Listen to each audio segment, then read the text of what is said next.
Well, greetings, friends. Welcome to another installment of our Jesus and series. We've done Jesus and mental health and Jesus and the Gospels. We got some more exciting things to come. I thought, given all that's going on, just always, but certainly recently in the news and the world, that it would be really interesting to think about Jesus and race. So not thinking of it just primarily the political options that we see out there, but Jesus and race. And I could not think of anybody better to talk to about this than Willie Jennings. Willie, thank you for joining us today, man. Glad to be with you, my friend. It is. Are you in New Haven today? I'm actually in the town of Hamden, which is right by New Haven, and I'm nestled up against Sleeping Giant Mountain. The land of the Quinnipiac people. I visited Yale, trying to figure out where to go to graduate school. The day I got there, it was sleeting in this direction. I thought, I'm a Southern boy. Anyway. So I stayed at Duke, which I was glad anyway. But thank you for joining us. Where are you from originally? I'm originally from Grand Rapids, Michigan, so I'm used to the cold and snow. I love it. Yeah. Overcast days, gray clouds. That's me, man. I preached up in Michigan back in the summer, and we flew through there, so that was fun. Anyway, so Jesus and race. Let me start with just kind of a softball question, but what's the elevator speech? Like somebody's riding with you to the 7th floor, and they get on and they say, "Why does Jesus care about race?" I mean, why does Jesus want us to be attentive to something like race? Jesus cares about all the ways we imagine who we are and how we see ourselves that create division and schism between ourselves and others. And so Jesus cares about race because Jesus cares about all those forms of perception that create boundary and border between people and undermine the idea that we share a creatureliness, that we share humanity. That's Willie, I think part of the beauty of your work, your book on Christian imagination, your commentary on Acts, is that you root all this on a pretty robust doctrine of creation. And diversity, that's not a political thing. It's not an organizational policy. It's something that delights the heart of God, because God made us diverse. Say a little more about that.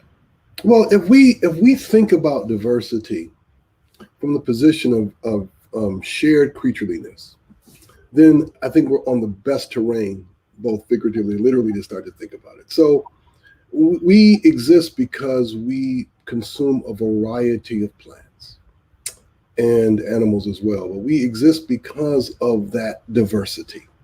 And that diversity is a sign of life, even though there are forces around us that are trying to push us toward monocultural eating, that is just eating a few things over and over again. But the reality is a healthy organism is an organism that eats a diverse reality of foodstuffs. So if we think about diversity from the ground up, we reflect the health of the creation itself because of our diversity.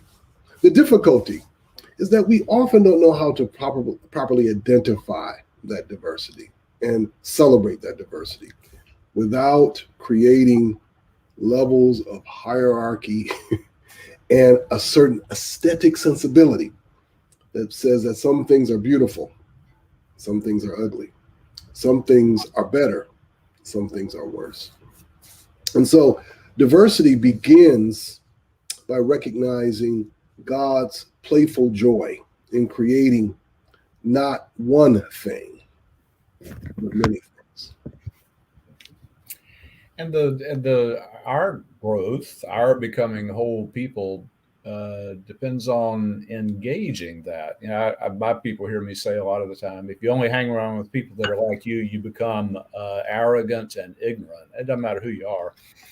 And I think that's true. You've written a lot about segregation and why that happens and so on. One of the things that you say a lot is, I'll quote you here: "To be a disciple of Jesus is to be a bridge between the cries of my people and the cries of other people." that's a lot of just, listening to each other, learning to each other, building bridges. I want to bring up something from a book that I know you read it because your blurb is on the back by Shaniqua Walker Barnes, Mm-hmm. who is, my daughter sent me this book and said, you have to read this. That's good. I do whatever my daughter says. I mean, she's got it going on. Yeah, Dr. Barnes is wonderful. The thing she says, this is my favorite quote from the whole book. She said, the primary goal of truth-telling and racial reconciliation is not to build bridges. It is to reveal the powers and principalities so that we can tear them down. Mm-hmm. Mm-hmm. Talk about that. That's just I think she's exactly right. And what I take her to mean by that is that if we mean by bridge building, the sustaining of the status quo, so that literally you have two cities, two towns, two communities that remain separate, they're just a little bridge that goes between them, then that's not what we should be about. We should be about tearing down the principalities and the powers that sustain those two separate realities as separate but equal, that are always performing Jim Crow thinking. But I want to understand bridge building even more centrally, more powerfully inside of what Dr. Barnes is saying. So the bridge building I'm imagining is what we see in Timothy. Timothy represents two communities in one person, who is a question to both communities. Will you accept not only me, but the future that I announce by my very existence? That I can love both the people of my mother and the people of my father, and do this as a disciple of Jesus. And that, you see, that's the challenge. The challenge is the possibilities of being a question to our peoples about the very nature of their future. That's you were talking about bringing those walls down, well, and to being together. My favorite Martin Luther King speech, I think, was in 1962. He spoke in Nashville, and the image that he uses, he said, our elbows can be close together, but our hearts are far apart. I mean, anymore, our elbows aren't even close together. It's just like it seems like there's more division than ever. I was on a conversation the other day with a man who's written a biography about Howard Thurman. Mm-hmm. We're talking about what Thurman was doing in the 40s and 50s, and I said, we're still having that same conversation today, yeah. Which is just exhausting in a way. Is so on the walls. Isabel Wilkerson, her great book, I think, Cast. Mm-hmm. She says it's like as a country that there's some cracks down in the foundation of this thing. And I bought a house 3 years ago. I don't like to go down to the basement. It's not pretty down there. She said, but if there's some cracks in the foundation, you got to go down there and you got to do the hard work of dealing with those cracks, or the whole house is going to fall down one day. Right? So the walls are flimsy. So I have two questions about that. One is a sort of a history question. I was with some African-American clergy the other day, and I've never asked this of my African-American clergy friends, and I need to. But I thought about this. Sometimes I wonder, why are gay people still in the Methodist Church? Because we said for years, we don't condone you, and they're still there. Why in the world, how did Black people in the first place come to be Christian? Because they learned about Christianity from terrible people who were wicked and mean to them. Absolutely. How Henry Louis Gates wrote this book about the Black church, right? And I love this phrase that he used. He said, what the church did as Black people collectively awaited freedom was to provide a liminal space brimming with subversive features. That's a nice way. So why are you guys in the church? That's a nice way to put it. But we have to remember that probably the great miracle of modernity, of life in the West from the 15th century forward, the great miracle is that Africans who had been introduced to Christianity became Christian, as well as indigenous peoples. But that is a miracle, how anyone could become Christian. And by that, I mean spy out the difference inside of the horrific colonial Christianity they were being presented. So what happened is you had three responses to this Christianity that was being presented. And I'll be brief when I say this. So the first response by Africans of the diaspora all over, the first response was, this is nonsense. Please just stop talking. It's all nonsense. And there have been, and there continue to be many people of African descent, as far as Christianity is concerned, they're like, it's all nonsense. It is an offensive religion, given its history and its reality. Then you had people who, because a gun was being held to their head or a knife at their throat or news being held behind them, said, okay, I'll be Christian. I'll be Christian. Just don't kill me. But in point of fact, they were like, I'm just being Christian because I don't want to die. And if this thing called Christianity, if I can make it useful for me to survive under these conditions that are completely unprecedented for me, then I will take it, and it will be a kind of foil that I'll use, and behind it, I'll do what I've been doing before. Now, there'll be others who say, well, let me just mix some elements of this thing called Christianity with my own indigenous and native ways of understanding the divine and practicing my practices of devotion and veneration. And that's what I'll do. But whether I'm a Orthodox Christian or anything like that, who cares? The third response was that people listened and said, okay, I believe this, I'll become Christian. But with that third response, we always have to remember that there's an A and B. The A are people who said, I'm going to become Christian and completely assimilate to the colonialist way of looking at the world. That the derogatory way of seeing me, the derogatory way of seeing my people, I will accept. I will assimilate to the oppressor's way of imagining myself and envisioning what my future ought to look like. My goal is to look as much like the European as possible. And so, but then there was a group B.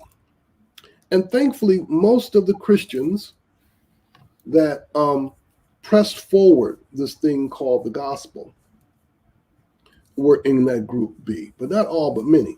And group B was like, okay, I'm hearing what they're saying. There's truth, but the way they're giving it to me is jacked up. And in fact, I'm going to have to rework this. I'm going to start to rework this thing. It's not going to be easy, but I'm going to start to rework this thing because I'm hearing a different reality of God, even while they're talking to me. God is somehow speaking through, around, under, and on top of what they are saying, and I'm hearing a different message than the one they're giving, and that message I'm going to preach. Now, James, here's the complicated thing about what I just said. Those three responses, including that A and B, are not historical periods that started and came to an end, and then the next one started and came to an end. They all existed together from the beginning. And here's the even more complicated factor about it. They all exist right now. They exist in Black communities. They exist in churches. They exist in families. And in some cases, they exist in the same individual. So, for some of us, Monday, Wednesday, and Friday, we're 3B. But then on Tuesday and Thursday, we're A. I mean, we're one. I don't believe any of this. But the reality of it is that when you take if you take 7 days, more than likely, 4 to 5 out of 7, you're looking at very serious Christians. I mean, I was thinking that still goes on today. Somebody I met, I've known you forever, but somebody I met during the pandemic, Esau McCauley. I don't know if you read any of his stuff. Wrote this great book, Reading While Black. And how do I put it? It helps us white people, this is an oversimplification, helps us white people to see aspects of the gospel that we've missed. I mean, think about that moment in the Nat Turner movie, what's it called? Birth of the Nation. And he's been taught enough Bible to say, slaves, obey your masters. But then everything changes. You know, that Bible is in the African American Museum in Washington, like Nat Turner's actual Bible. It's cool. And the turning point of the movie comes when he says, I've read the whole book now, right? So he's heard stuff there that he hadn't been presented to him. It's in the scriptures, but he's missed that entirely. You know, Bishop, you did a program with our great friend Greg Palmer, Bishop Palmer in West Ohio. Greg sent it to me and said, watch this. So I did. He asked you the question, why don't we want each other? I heard him one time preaching at our general conference. He said, instead of turning on one another, let's turn toward one another. Why don't we turn toward one another? We have been formed as Christians to believe that our sense of comfort, our sense of what is safe, and our sense of what is normal are deeply bound up in homogeneity. We've been formed in that. And so the reason we don't turn is, for so many of us, it's seen as an unhelpful, unsafe, and even unnatural and uncomfortable act. That is fundamentally the problem. And the difficulty here, James, is that our church life, because it is formed in that sick homogeneity, constantly nurtures those four realities inside sameness: comfort, safety, what's normal, what's imagined as natural. And so we have been cultivated to see this as some kind of incredible effort to try to do something different, when in point of fact, we have turned gospel energy inside out. We've distorted gospel energy. Gospel energy is meant to reshape those four things, into a different kind of disposition, where to be in a homogeneous reality of church should feel incredibly awkward and to us, but it does not. And of course, geographically speaking, we have formed our environments.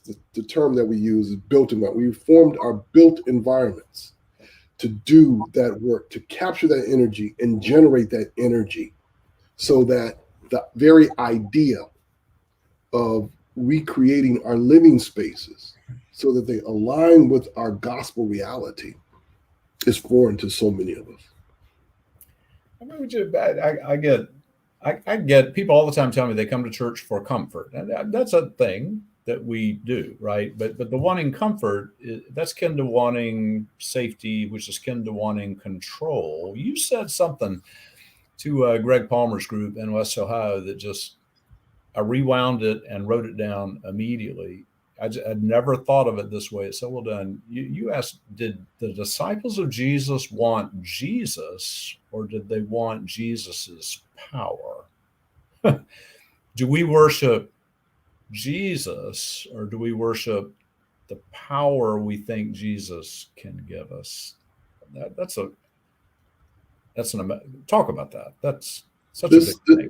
This has been a crucial question that we have failed to ask ourselves, especially in the West, because we were presented with a Christianity that was bathed, that was permeated with control. Yeah. So Christianity, as it's performed, as it's unleashed in the world, means control. And so what that has meant is, when we turn to Scripture, when we look at Jesus, when we think about our life with Jesus, when we think about what Jesus does, there is rolling through our deepest theological sensibilities, our spiritual dispositions, still this need to think of that life with Jesus in terms of control, and looking out onto the world, that the kind of discipleship we imagine is a discipleship that carries this really powerful element of control, wanting control. So what that means is that when we think about the resurrection, and we often fall into this in our preaching, right? There's nothing wrong with talking about the power of Jesus, but there is something wrong when we focus on the power of Jesus, which is to say, we can take those last words and drop them. The power of Mark, the power of Matthew. It's the power that we're really focused on. And in point of fact, at that crucial moment, James, we're not worshiping the resurrected Jesus. We are celebrating the fact that he has power. And that is a challenge for us, right? It's part of why we have trouble disentangling the political questions, right? So you bring up race, people think politics, but that's about power, and that's about control, and from which vantage point are you reading it? They get Esau McCaulley, and I love this. He wrote, "We Black Christians have never had the luxury of separating our faith from political action." I mean, I love that. How does politics figure into all this? You're not a politician. You're a theologian. How do we parse that? Because it's clear. We have to come back. Yeah, we have to come back to the basic idea that's inside of politics, right? Which is civic life, and what does it mean to live in a polis? What does it mean to live in a place in which the communal dimensions of life are incredibly, essentially, constitutively important for how I understand myself. And so what this has meant for so many people of color, African Americans and others, is that our very lives have been at stake in what happens inside the nation. It's never been a case where we can say, well, it doesn't really matter. It doesn't really matter what happens with the government because, I have enough resources. I own enough land. I have enough power and security that if the country crumbles, I'll be just fine. That's never been the case for us. And so having to think about the larger reality of life and of community has always been an absolutely crucial matter for me to even understand my own body. This is why for so many people, they misunderstand the kind of political commitment that so many African Americans and other people of color have. The interest is not to have our way, so to speak.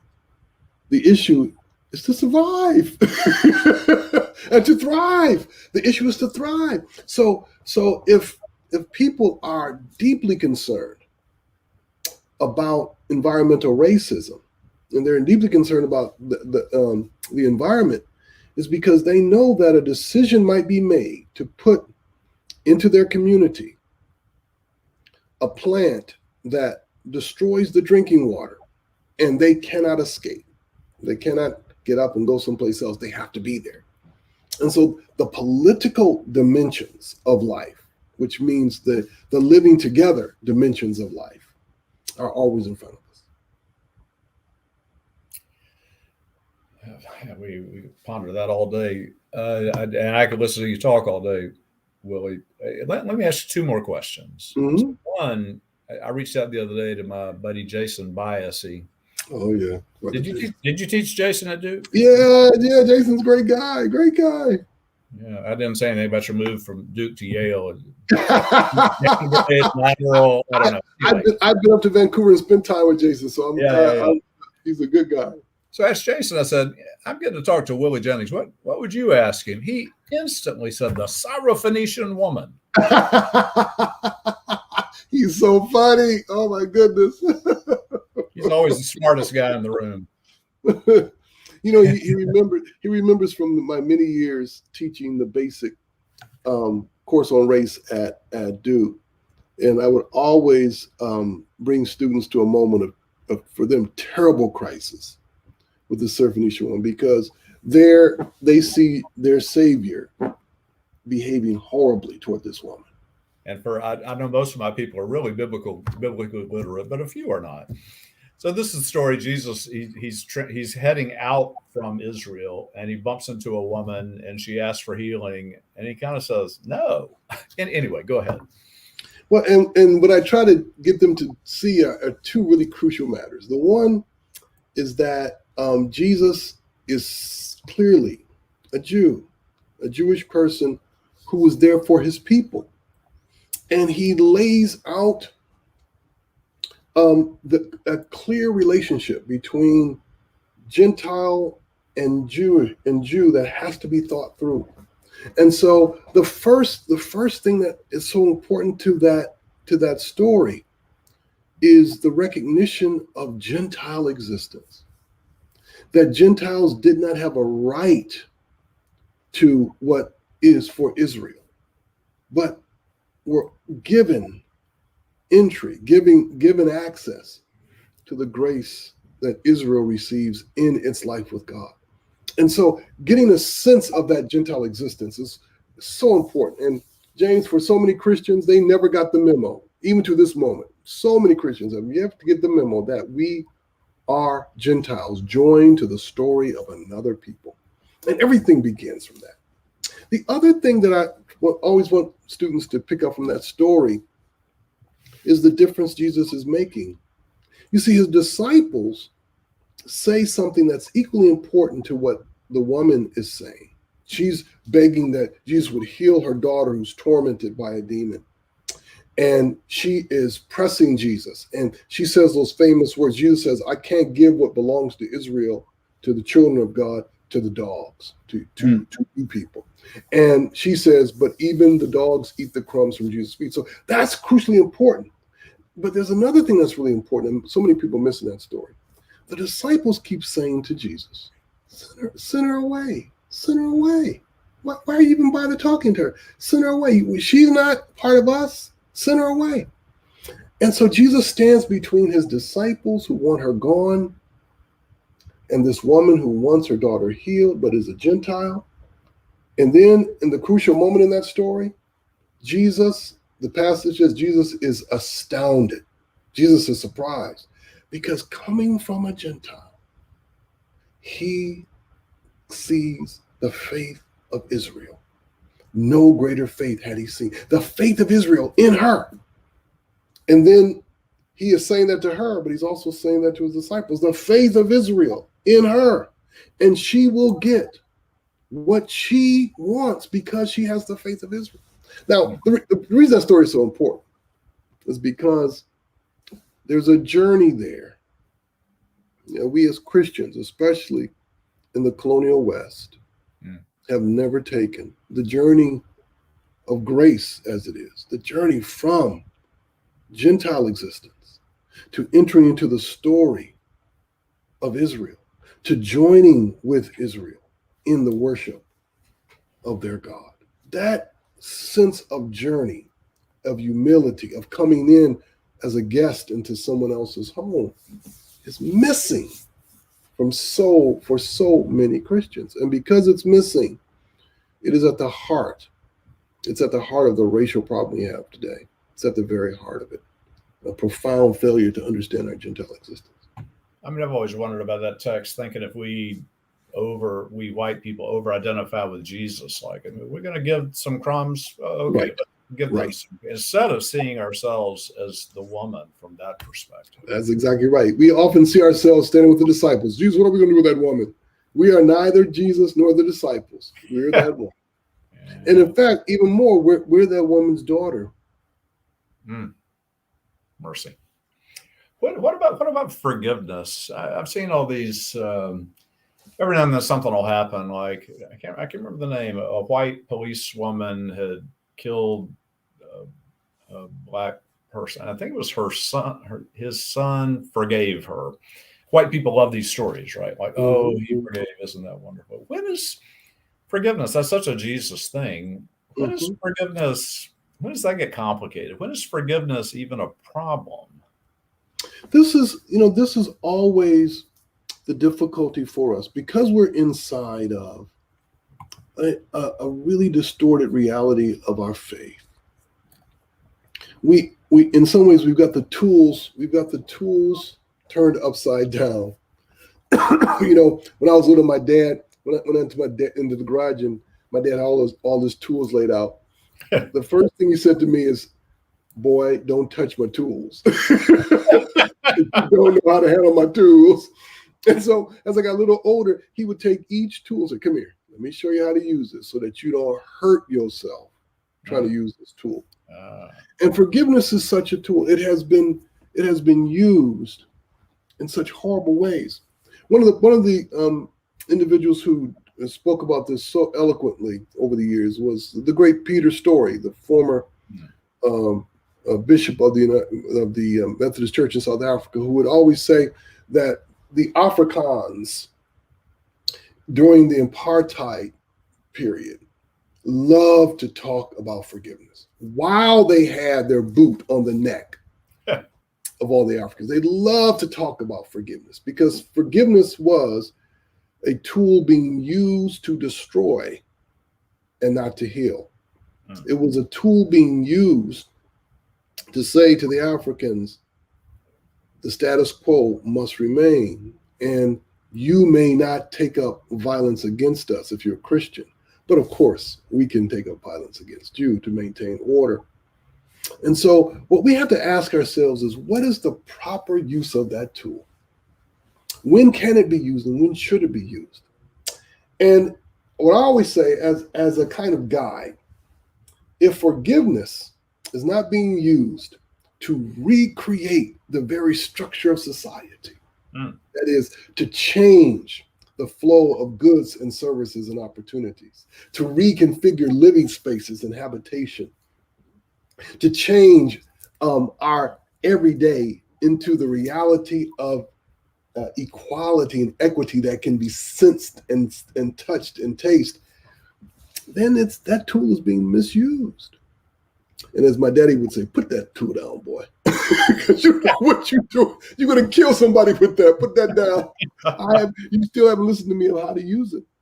And there are so many terms, so many theological terms within Christianity that so many Christians use that they don't have the slightest idea. Forgiveness, reconciliation. The famous one, Dietrich Bonhoeffer, was so eloquent about grace.